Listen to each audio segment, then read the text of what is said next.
Hi, everyone. Thanks again for tuning in to the Ideation Podcast. Today, I have a very special guest. She's been a longtime friend. We've had the privilege in our company to work with her on various projects. This is Michele Sullivan. She is the author of Looking Up: How a Different Perspective Turns Obstacles into Advantages.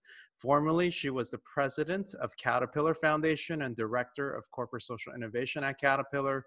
Michele is a globally recognized leader and advisor in social impact. She has also inspired millions through her talks on stages like TED, Dreamforce, South by Southwest, the Atlantic Festival, and Global Citizen Festival.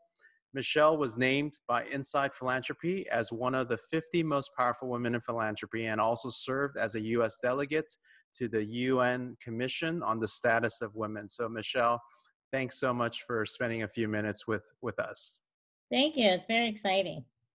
Well, Michele, you have an amazing story. You were born with dwarfism and fought through every conceivable challenge or barrier to become a force of nature for good. And I've had the privilege of hearing your stories over the years, and I knew I needed to get you on this podcast so you can share some of that story, because I think it'll be very encouraging and inspiring for people who are listening. So tell us your story, Michele, your journey from childhood all the way to leading a Fortune 50 company. Right. Thank you, Charles. It's always a privilege. I think the world of you and all the work that you're doing. So, it was about 5 decades ago when I was born, and they found out on the first day that I was going to be a little person. And, back then, people with disabilities were sent to different schools, if at all educated, etc. And the doctor told my parents on that day, you take her home and treat her like everyone else. And I like to think that my parents would have done that anyway, but it's always nice to get that reassurance. And, I'm sure he was out of his realm. He's probably never delivered a little person or had a patient, I should say, that had dwarfism, because it's not very common. And so I didn't know I was little. My parents treated me like my siblings. And when I first went to kindergarten was the time that I found out that there was something different about me, when the kids pointed it out to me on my first day of why I was so little and looked different. And it was a long day. It was the first time I felt outside the circle. And we've all felt that. We get teased for how we look, our name, or they just make something up to tease you. Sure. So we all go through that. And I went to the car and I asked my mom if there was something wrong with me, and she hesitated. And it was really the first time my mom ever hesitated. And I'm sure she had waited 5 years for me to ask that question. And she said, Michele, we're all different in different ways. And that was the way God made us. And, you are probably going to be smaller than most people, but that you still can do anything you wanted. And she really stressed that. And as I got into, second, third grade and really started into the academic part, I found out that I was really good at math through a game called Around the World, where the teacher had flashcards, and whoever got the answer first got to move to the next desk. And I found out that I was great at math. And it was the first time I started realizing what my mom and dad were telling me, that, I can do anything, because it was at that point that the other kids started saying, oh, Michelle's the smart one, instead of, oh, Michele, that little one. So I started to recognize what they were talking about, but it's still tough. We all go through tough things as we're growing up, and I think it's tougher today. I was afforded a great education. I have a master's in business. I count my blessings for being born into a country and a family that gave me everything I needed in terms of opportunities for education, healthcare. And I feel very blessed, especially as I've traveled. Living in Central Illinois, that's the headquarters of Caterpillar. And with that, I knew that I wanted to work at Caterpillar. My dad had a great career at Caterpillar and retired from there. And I recently retired after 30 years. And my Congratulations. Yeah, thank you. Yeah, I recommend retirement. And so it's interesting because 23 years into my career, the Caterpillar Foundation job came open. And, my two passions really are not-for-profit work and helping the underserved, especially. because I had been involved with not-for-profit since about 14 years old. And of course, we're a Caterpillar family, and it's a passion. And prior to that, I'd always find myself down on the first floor talking to the foundation folks, and Mhm. it really came open, the position as president. The company funds the foundation, and it started the foundation in 1952. And there were maybe 5 people who had it. The job rarely turned over. And 3 years before that, the job had turned over, and I thought I missed my chance. It was filled before I knew it was open. And I think that was meant to be, because I went on during that 3 years to get a position where I worked with most of the facilities around the world. And so when the job came open 23 years in, I applied for it. And I had thought long and hard before that how I would change the foundation. And I went into the interview. I was one of 3. It's one of the most sought after jobs at Caterpillar, obviously. It's a great Mhm. job. And I laid out how I would, use the brand and decentralize the grant making, so the facilities had a lot of input into what was important in their area, et cetera, and root cause, et cetera. And I ended up getting the job. The CEO picked the job. And I had a great 7.5 years with the foundation. That's wonderful. And then, like I said, about a year ago, I retired. And last year I spent, working on my book that came out a few months ago. And I've been very blessed. And it's been a great ride. So when you look back at your childhood all the way to your career at Caterpillar, I mean, I can only imagine as a young child, the things you had to do mentally Mm, to be in the right mindset to say, hey, I'm going to push forward regardless of barriers. Like, right. how did you navigate that? Was that more your parents speaking into who you are? I'm sure some of that had to do with it, but it takes personal, because you had a lot of physical challenges, and I don't know how many surgeries you had growing up, but you Mhm. went through a lot and you still persevere. Like, what was that motivating? Where was that all coming from? That's a good question. I think part of it is inside of all of us. We have things that we're born with. But I also think that, early on, I noticed that people would shy away from me, not knowing what to say or how to Hmm. treat me. And, my parents always joke that I was born with the gift of gab. And I learned that when people are uncomfortable, make the first move. Mm, And I think I learned that. I don't remember a specific time when I learned it, yeah, but I definitely noticed that when I spoke first, whether it was a joke or however I would start it, I laugh a lot. Humor is definitely a part of my life. And so I learned that when I start to open the door, then the discomfort and barrier starts to come down. mm, And it's not just for me. I think that works in a lot of different situations, because we're so politically correct today. We're afraid to say something and, you mm. know, hurt somebody's feelings or something. And I think we've taken it way too far. And Right, people may say something, but they don't usually mean it in a mean way. And so you just gradually talk to them and open the door and make that first move. And that's a big part of the book, is how do you deal, because I'm a very I'm extrovert. Not everybody is. So when you're right, an introvert, what works for you? But I would argue that your perspective is everything, because you're right. A lot of people would not necessarily give me every opportunity, but you have to find a way around it. And so you find people that can help you along the way and look up to you, and that you should look up to everyone, mm. because I figuratively look up to everyone or literally, but it taught me to figuratively look up to everyone, that we all have value. And Mm, so, you know, I have had challenges. I think we all have. You can see most of mine, but you can't see all of them. And you just have to, you know, ask for help. I think that's important. I ask for help every day of my life, as you right. talked about with my physical challenges as well. And so asking for help is a strength, not a weakness. And a big part of my life is my kitchen table. And what I mean by that, growing up, decades ago, that was a time when we all had supper together. Mm.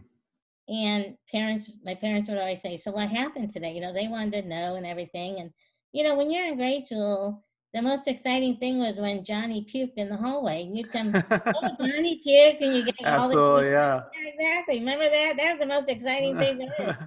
And then your parents would say, "Oh, okay, now, what else Yeah, happened?" yeah, And it was very open. And when you think about your life, whether it's something that really, really good happens, like I got the Caterpillar Foundation job, or something not so good that you've been given a diagnosis that isn't good, we all have that kitchen table of just a few people that you tell first. And they help you deal with it and get your head around it, right. because you have to internalize it and get your head around it before you can go out and talk to more people. And I call that my village. That's I so had to good. get my head around it with my kitchen table. And it happened a lot, Charles. I mean, I had a college professor that never looked at me the whole semester, wouldn't talk to me or anything, and actually tried to get me out of his class the first couple Wow. of weeks. And you know what? I was bound and determined I was going to get an A in that class because, Yeah. every time I went in, Charles, I said, "Hello, how are you?" He never acknowledged me, but I wanted him to know that I'm taking the high road. And I'm going to learn in your class as I do every class. And it's my way of educating people. If I take the high road, that's better education than me trying to go up against them. I like collaboration more than trying to go up against someone. I think the other way works much better. No, that's good. So, uh, I think that's so inspiring that you did have to make a choice that whether you were going to take your situation and bring Hmm. it all inside, Yep. choose not to interact with the rest of the world, and yet you took that simple step of initiation to be able to engage others. And I think that's a very powerful way of looking at the world. And the fact that you did that and you welcome people into your life, Hmm. whether it was just family and friends, but you've always done a good job of bringing people to the table. And I've seen that from all different types of sectors. And so when you went to the foundation and started your work there, I Hmm. know it was really important for you to try to transform the organization from a transactional type of entity to a global strategic organization that puts human need first. Now that's a big deal because traditionally is companies were really, taking some of their resources and just kind of sharing it and giving it out. And it was Right. probably more of a traditional philanthropic type of method. Tell us a little bit about uh, what triggered that type of transformative thinking and how you went about trying to shift what the foundation did. Right. Thank you. So when I interviewed for the job, Charles, I really talked about the foundation should be run like a business. What is the return on investment? Because the Caterpillar Foundation did not have unlimited money. Right. Nobody has unlimited money. And so you have to be very picky about if 50 organizations come in and talk to you about access to water, how do you know who to go with? And so one of the big changes we made was they had to present impact reports. What is your grant going to impact? Hmm. What's the change in knowledge or behavior or access to something? And when you think about it, we were like the Shark Tank. All these people would come in Right. and present their case, and you had to figure out how to go about, choosing, one or two of them. And so the return on investment was very big. How were their financials? Were they going in the regions that we wanted to work in, which is where we had facilities? And then another big change is what was the root cause? For example, when you travel maybe to a country in Africa and the percentage of girls going to school is very low. And when you really go there and visit, it doesn't take you long to figure out that they're busy walking for water all day. Right. The boys go to school. So what's the real root cause of whatever issue you're trying to get to? And also when you think about what impacts the family the most, it is the girls and the women. Right. Just like in most families, it's, the women help run the family. And if the women are successful, the family is also successful generally. So we also, wanted to work and make sure that women and girls were funded, because when you're talking about extreme poverty, they're key to the success of the family as well. And then the collaboration. We created a platform that you helped us create called Together Stronger. And that's a collaborative platform that is with our partners, that we want to make sure that we can make the best impact together. And a lot of times, some of the grants would involve, the public, private, and cost sector. And when you bring those three things together, you really do get the best results when you start talking about Mm. advocacy, and then the not-for-profits that you work with, and then the funder. It really proves exponential change that you couldn't have had otherwise. Right. And talk to us a little bit more about that, because I know that you're, in my opinion, probably one of the best collaborators in the world. I've seen firsthand how you've not only brought nonprofits together, but you brought Mhm. both the public and private sectors together. And I think Right. you've stated in different places that, monumental and sustainable change is our largest global challenges can only happen through partnerships and collaboration. Now, Right. I think people at a very high level will all say, yeah, that's absolutely true. Can you give us some examples of how you did that, maybe at the foundation, and how those three sectors can work together, or maybe some things that you're working on right now where you see three sectors working side by side? It does create monumental change, Charles. A great example was we partnered with Charity Water in Rwanda. And, parts of Rwanda are, they don't have access to water unless you walk all the way down the hills, and that takes all day. And so, but we couldn't really bring water to them without power, because the water's at the bottom and the people live at the top of the hills. So the government came in and they actually brought in electricity. Mm. And then that opened up the door for Charity Water and funders like Caterpillar Foundation to come in and fund the pipeline project, which needed a great big pump at the bottom to pipe water 1,500 meters up. Mm. And then once it got to the top, it was then distributed around the villages so that they didn't have to walk very far to get the water. And when that project went into this particular village, the girls going to school, all kids going to school, but especially girls, hit 98+%. That's amazing. It is amazing. But it wouldn't have happened had the government not brought in electricity, because that was the only way that you could pump the water up 1,500 meters.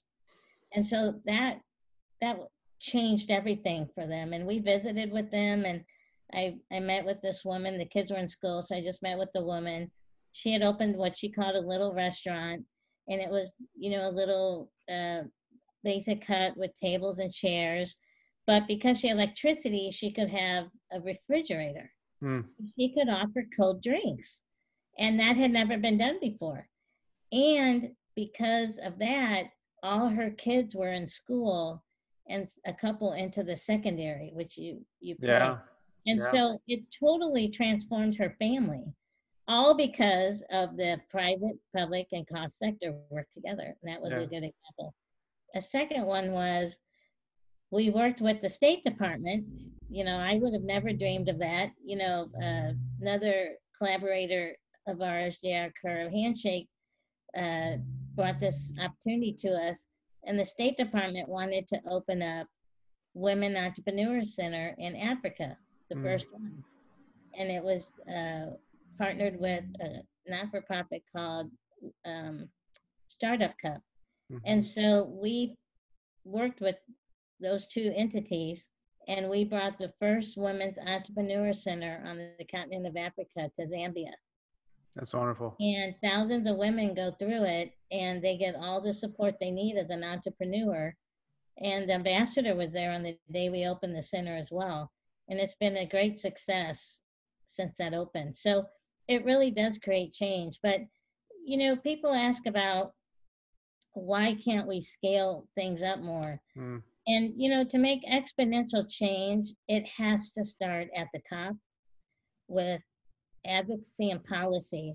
If you start to create policies at the government level that says, for instance, girls cannot be married under the age of 16 or whatever age you pick, because girls are getting married at 10 and below. Yeah.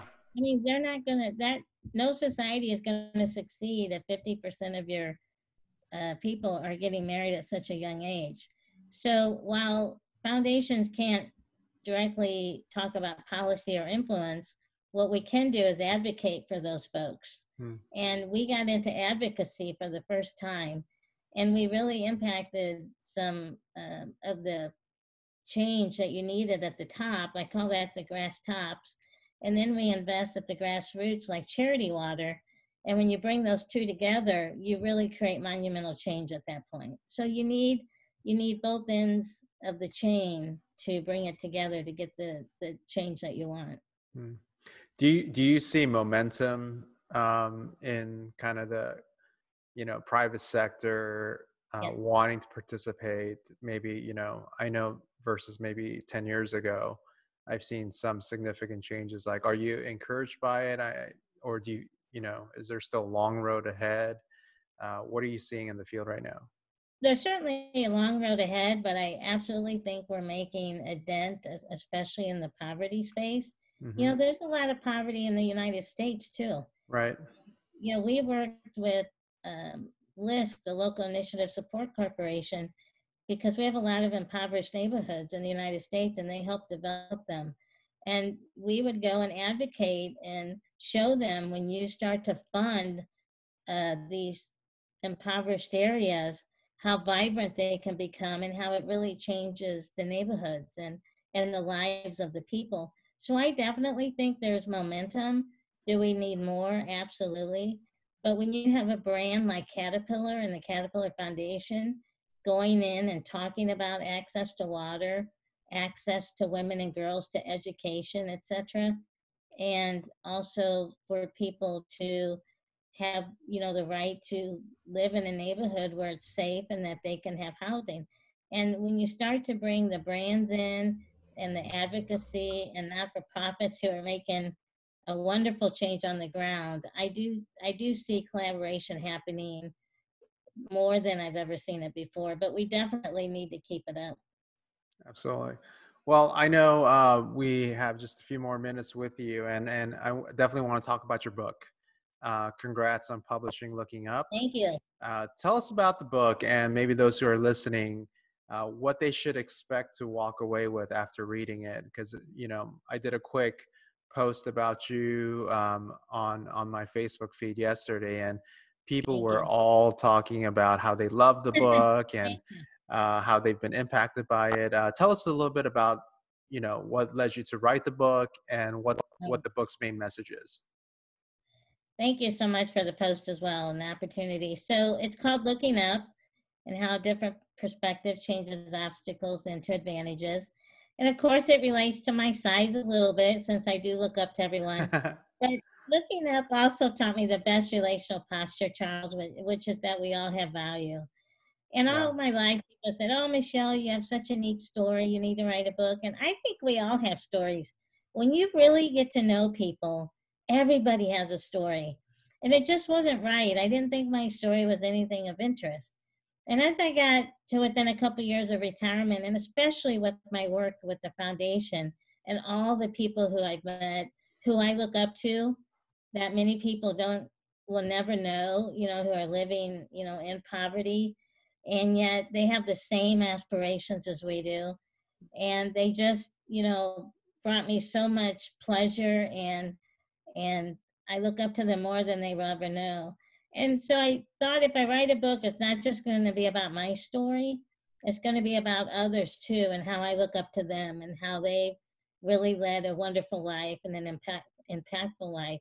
So the book is really about perspective, and how perspective can change everything for you. We all go through ups and downs, and that you can't go by just what you see with someone or a situation. When you walk in and you have preconceived assumptions about people, it really changes your perspective on that. You're not open enough to them to Right. see, what they really can offer and what their value is to you and what your value to them is.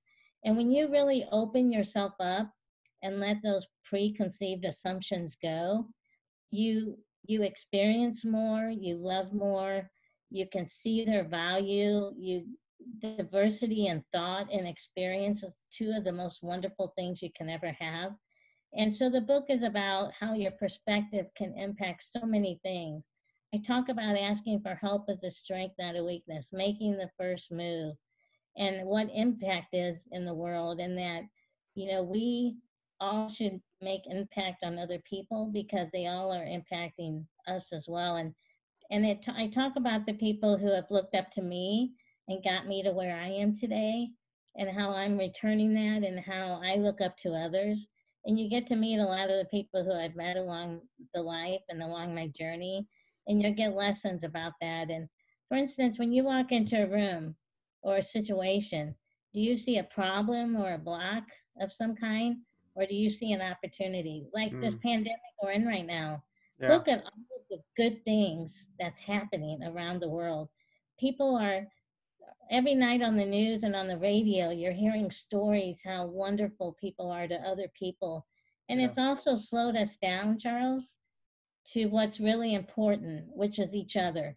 If we don't have that, we don't have anything. And this is the first time, in our lifetime, Charles, 9/11 hit the United States, but this hit the whole world. Right. And I was listening to the song We Are the World, and it is so relevant today that we are one Mm-hmm. and that we are here for each other. And that's what the book is about. Look up to everyone, and what impact can you make? And when you're challenged, look at your perspective. Is it really a challenge, or do you have an opportunity and you can walk through that door and take Yeah. advantage of it? Yeah, I mean, perspective is definitely powerful, and this book does that. I thoroughly enjoyed reading the book. I mean, what I remember a conversation we had just a couple of years ago, as you were even thinking about the book and thinking about, what you were going to do in quote unquote retirement. And I Yeah. remember you saying that, you had a keen awareness of how short life can be, Mhm. and I think you mentioned especially with dwarfism. And for me, that kind of created a new lens of perspective. Because I mean, the truth is, like, we don't know when our lives are going to end. It might be Right. today, tomorrow, it might be Mhm. 10, 20 years from now, maybe further down the road. But I love the fact that you are aware, self-aware enough to put those types of lenses in front of you so that you can make the most of the opportunities you have right now. Do you have Right. any final words that can help us better frame um, our lives to make sure we do what matters most when it's all said and done? Yeah, thank you for that. At the end of the day, it's not about what you own. It's about yourself and the impact that you've made on others. And, if you think about one day at a time, enjoy what's in front of you. Always have goals, but also enjoy today, because you never know what's going to change. Right. And it's very important that you enjoy what's in front of you first. Be very open to everything, be open to people and experiences, and really grab them and run with them. And at the end of the day, be happy. And whatever it takes, if you need to talk to someone to help you through the day, don't hesitate to do that, because that's what we're all here for. And that's what we need each other for. So grab on to everyone, enjoy them. They'll enjoy the experiences with you. And, don't take anything for granted, that's for sure. Yeah. Well, Michele, thank you so much for your insights. I love your story. I want to encourage everyone to go look up Michele's Looking book, up. Looking Up, Um, and make sure you buy a copy for yourself and your friends. And Michele, thank you so much. You've been a Thank you. huge blessing to my life, and I hope you continue to do what you do. Yeah, and I feel the same about you, Charles. Thank you. Thanks.